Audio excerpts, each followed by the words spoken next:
You won't believe what's living inside you. First twinge felt like a muscle spasm, low in my left calf. I chalked it up to a long day hunched over blueprints. I'm an architect, see? Everything in my life is planned, measured, precise. Chaos is the enemy. The next day it was a prickling sensation in my right hand, like pins and needles. That was weirder. I hadn't been putting any pressure on it. Maybe a pinched nerve. I ignored it. I had a deadline looming. By the end of the week, I was keeping a log. Date, time, location, description of the sensation. The calf spasm became a dull ache, then a sharp, stabbing pain that lasted for a few seconds. The hand prickling morphed into a crawling feeling, like ants were marching under my skin. And now there was a new one, a throbbing behind my left eye. Stress, Dr. Albright said after a cursory exam. You're pushing yourself too hard, Elias. Take some time off. Get some rest. He scribbled a prescription for ibuprofen. Come back if it doesn't clear up in a week. Easy for him to say. Time off wasn't in the budget. Rest felt impossible. The sensations were getting stronger, more frequent. The throbbing behind my eye was constant now, accompanied by a blurry spot in my vision. The crawling in my hand was almost unbearable. I started researching online. Bad idea. WebMD became my new worst enemy. Multiple sclerosis, brain tumor, some exotic parasitic infection I'd never heard of. The possibilities were endless and terrifying. Marcus, my best friend since kindergarten, tried to talk me down. Elias, you're obsessing. You need to chill. Albright's probably right. It's stress. Marcus is a mechanic. He deals with tangible problems, things he can fix with a wrench and some grease. He couldn't understand the abstract dread that was consuming me. Sarah, my wife, was more concerned. She's a kindergarten teacher, a natural nurturer. She saw the dark circles under my eyes, the way I was constantly rubbing my arm, the haunted look on my face. Honey, you need to get a second opinion, she said, her voice tight with worry. This isn't just stress, so I did.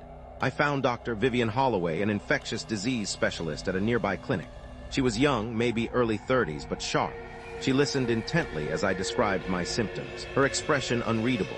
She ordered a battery of tests, blood work, MRI, nerve conduction studies. The waiting was agonizing. I kept meticulously recording my symptoms. The rash appeared a small, raised patch of red skin on my chest. It wasn't itchy, just there, and then it was gone just as quickly as it came. The test results came back negative. Everything was normal. We can run more tests, Dr. Holloway said, her brow furrowed. But I'm not seeing anything that would explain your symptoms. But I feel it, I insisted. Something's not right. Something's inside me. She looked at me sympathetically. I understand your concern, Elias. But sometimes the body can play tricks on the mind. We can explore psychological avenues if the physical tests are inconclusive. Psychological? Was she suggesting I was making it up? I felt a surge of anger. I'm not crazy, I snapped. I know what I'm feeling. I didn't say you were crazy, she replied calmly. I'm just saying we need to consider all possibilities. I went back to the internet. This time I delved deeper, venturing into the darker corners of the web. Conspiracy forums, medical oddities, tales of bizarre illnesses that defied explanation. I found accounts of people who described similar symptoms, people who believed they were infected with alien parasites, victims of government experiments, hosts to something other. Marcus found me hunched over my laptop at 3 a.m., my face illuminated by the flickering screen. Elias, this is insane, he said, grabbing the laptop and slamming it shut. You're driving yourself crazy. You need to stop this. Just trust the doctors, but I couldn't. The doctors weren't helping. They were dismissing me. I was on my own. The rash reappeared, larger this time and more defined. It was almost geometric, like a series of interlocking shapes. The pain in my limbs was becoming unbearable. It felt like something was growing, stretching, pushing against my bones. And then the whispers started, faint, barely audible, like voices on the edge of hearing. I couldn't understand what they were saying, but they were there inside my head. I called Dr. Holloway, desperate.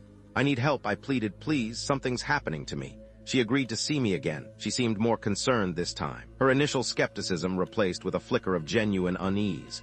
She ordered more tests, more scans, more biopsies. Still nothing. I don't understand it, she admitted, shaking her head. Everything looks normal. But I can see that you're suffering. I think we need to consider exploratory surgery. Surgery. The idea terrified me, but what choice did I have? The surgery was scheduled for the following week. I spent the days leading up to it in a state of heightened anxiety, haunted by the whispers, plagued by the phantom pains. Sarah stayed by my side, trying to reassure me, but I could see the fear in her eyes. She was losing me, I could feel it. During the surgery, Dr. Holloway found something. A small, fibrous growth embedded in my liver. It was unlike anything she'd ever seen. She removed it and sent it to pathology. The pathology report came back a week later. Unidentifiable organic matter, it read. The growth defied classification, sharing characteristics with both fungal and animal tissue, yet belonging to neither. Dr. Holloway was baffled. I've consulted with specialists all over the country, she said. Nobody knows what it is. The symptoms began to escalate, exhibiting more defined and terrifying patterns. The rash now formed distinct, geometrical shapes that pulsed with a faint internal light. The phantom pains concentrated in specific areas, feeling like something was actively constructing itself inside me. The whispers intensified, becoming more coherent, more demanding. I knew I was running out of time. Whatever this thing was, it was taking over. I isolated myself from Sarah and Marcus, fearing I might somehow contaminate them. I dove deeper into the online rabbit hole, searching for answers, for a cure, for anything that could help me. That's when I found Arthur. He claimed to be a former government scientist, a whistleblower who had uncovered a secret program dealing with extraterrestrial parasites. He said he knew what was happening to me. He said he could help. I was skeptical but desperate. I contacted him. We communicated through encrypted channels, exchanging cryptic messages and coded instructions. He told me about a cleansing agent, a potent, untested chemical compound that could supposedly eradicate the parasite. He directed me to a secluded location where I could acquire it. I met Arthur in a deserted parking lot on the outskirts of the city. He was a gaunt, nervous man with wild eyes and a trembling hand. He handed me a small vial filled with a viscous, greenish liquid. "This is it," he said, his voice barely a whisper. "This is your only chance." I took the vial, my hand shaking. I knew it was a risk. The chemical could be poison. It could kill me, but I was already dying. I went back to my apartment and locked the door. I stared at the vial, my heart pounding in my chest. I hesitated for a moment, thinking of Sarah, of Marcus, of the life I was about to leave behind. But then the whispers started, louder than ever, urging me on, promising me salvation. I uncapped the vial and injected myself with the cleansing agent. The effects were immediate and horrific. My body convulsed violently, every muscle contracting in excruciating pain. I hallucinated, seeing grotesque images of writhing tentacles and pulsating organs. I felt like I was being torn apart from the inside out. I collapsed on the floor, writhing in agony, convinced I was dying. But then something strange happened. Amidst the pain and the terror, I experienced a moment of clarity. I saw the organism within me not as an alien invader, but as something integrated. I felt a connection, a horrifying sense of coexistence. I understood its purpose, a twisted form of symbiosis. It wasn't trying to kill me. It was trying to transform me. Dr. Holloway, tracking my movements through my phone, arrived at my apartment just as I lost consciousness. I woke up in a hospital bed, hooked up to machines, my body still aching, my mind still reeling. Dr. Holloway was standing beside me, her face pale and drawn. "What happened?" I croaked. "You nearly died," she said, her voice trembling. "What did you inject yourself with?" I told her about Arthur, about the cleansing agent, about everything. She listened in stunned silence, her eyes wide with disbelief. "I don't understand," she said, shaking her head. "The tests, everything still comes back normal, but you're different." I was different. I could feel it. The pain was gone, but the whispers remained stronger now, more insistent. I felt a strange sense of calm, a detachment from the world around me. The organism was still there. It hadn't been eradicated. It had been dormant, and now it was awake. Over the next few weeks, I began to change. I developed strange cravings for raw meat and unidentifiable vegetation. My skin became pale and translucent. My eyes turned a milky white. I lost my sense of self, my memories fading, my personality dissolving. I started speaking in a guttural, clicking language that nobody understood. Sarah and Marcus came to visit me, but they barely recognized me. They were terrified, heartbroken. They tried to reach me, to remind me of who I was, but it was no use. I was gone. The organism had taken over. Option 1, bleak symbiosis. I am no longer Elias Thorne. I am something else, something more.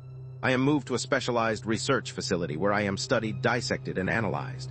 I am a living testament to the unknown horrors that lurk within the human body.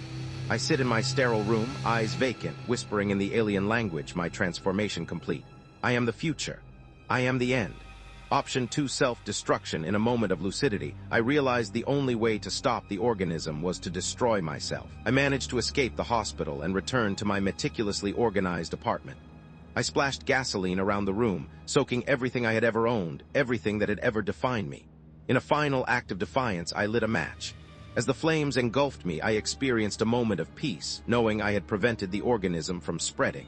As I burned, I heard Dr. Holloway scream my name from outside. The building was gone. Option 3, ambiguous hope. Undermined after weeks in a coma, I woke up seemingly cured.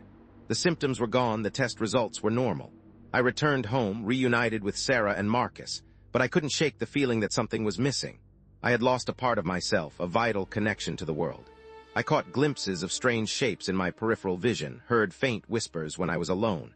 I am meticulously rearranging my apartment, trying to regain control of my life, but my hands tremble and my eyes dart nervously around the room.